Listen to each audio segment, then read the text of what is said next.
Hello, everyone, and welcome to another edition of Midweek Minutes.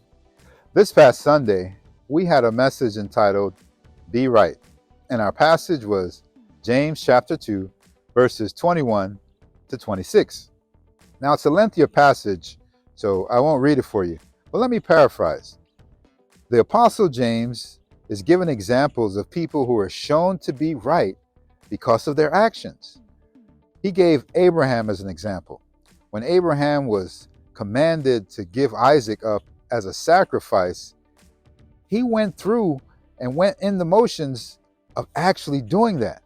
And as much as it must have been heart-wrenching for him to even think about it, he trusted God. He didn't know how God would spare the son of promise, but he knew that God will, in some fashion, make that happen. And thankfully, there was a ram in the bush and God stayed his hand. But he was shown to be right by taking the action of listening and obeying what God commanded him to do.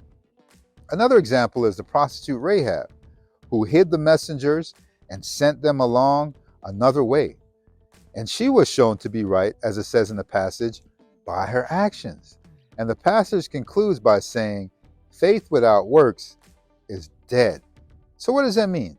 That means that if we put our faith in Jesus and we want to demonstrate that we truly believe, our actions have to line up with what we profess. Yeah. You know, in today's society, we think it's okay to be partially right. You take a test and you get partial credit.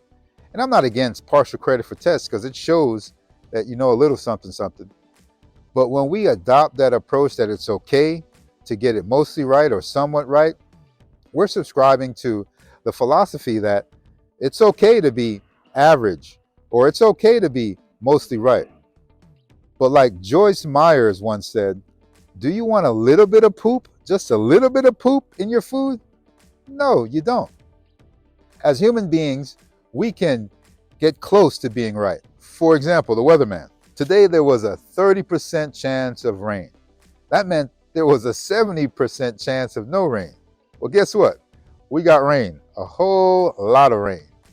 And so when we put our trust in our own reasoning and our own ability, we can fall short plenty of time. But if we want to be right, we have to take the advice of a point we had on Sunday, which says, if we want to be right, agree with the one who is always right. God doesn't get the weather wrong. God doesn't get anything wrong. God is always right. So I encourage you, make sure that we align ourselves with the one who is always right.